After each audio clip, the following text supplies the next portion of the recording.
Gola. This is very, very cool because Gola literally just means sphere. And it's also, you'll see the word or hear the word Bu Gola. Bu means earth. So the earth sphere, the earth realm. So Gola is really literally just positional astronomy and like spherical astronomy and literally just all the knowledge and information on like the planets and their movements and you know how they move and where they will be expected to be and this and that. So it's it's very, very important. It's kind of like foundational information. You take this information and then you can mathematically create the chart, which is Ganita, the next limb. So these two are very closely related.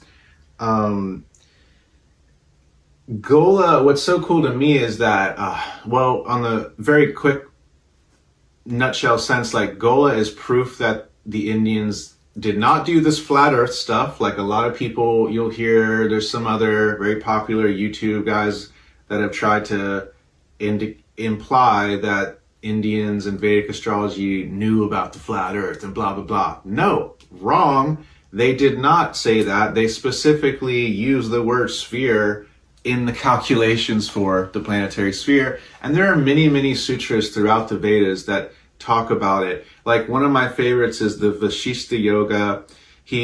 Vasishta tells Lord Ram an allegory about just like how ants moving around a large ball, well, each ant on the ball thinks that it's like the ground is beneath them, you know what I mean? And they're kind of at the center, but really they're all at a different point.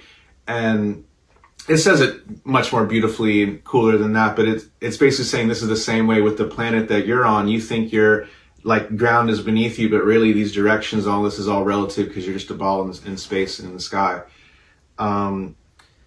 And yeah, so just, don't want to spend too much time on that because it's not something that even needs to have a lot of time spent on it. But yeah, the Indians definitely knew about the earth being a globe and a sphere since ancient times. You can even see like the ancient temple depictions of Varaha, the avatar, the Vishnu, the boar avatar who pulled the world up from the depths. And in the ancient statues, he's pushing up a ball, you know what I mean? And it has like a little conical thing at the top, which is Mount Meru, but it's a ball, So understanding the ball and the theoretical stuff behind it is Gola.